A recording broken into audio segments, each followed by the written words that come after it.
Mga kababayan, update po tayo sa BSKE, voters registration, kapapasok lang na balita. Bali, tuloy na po yung voters registration na gagawin sa August 1 to 10. Ito po ay updated news.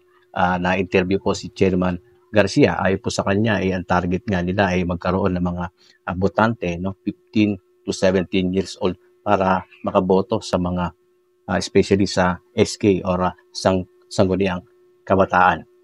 Kaya lang nga, hindi naman po sinabi na tuloy na rin po yung botohan sa BSKE or BSKE sa December 1, 2025. No?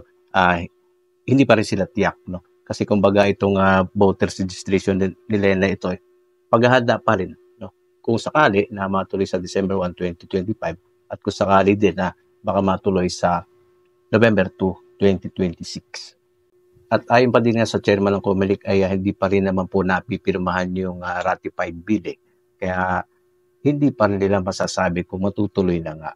Kumbaga ginagawa lang nila yung kanilang trabaho para at least meron silang naparehistro. Kumbaga sabi pa nga tahasan or lakas loob na lang namin gagawin to, yung part na to para at least yun na nga meron silang mga makuhang mga bagong pagpaparehistro. So yan po yung update natin.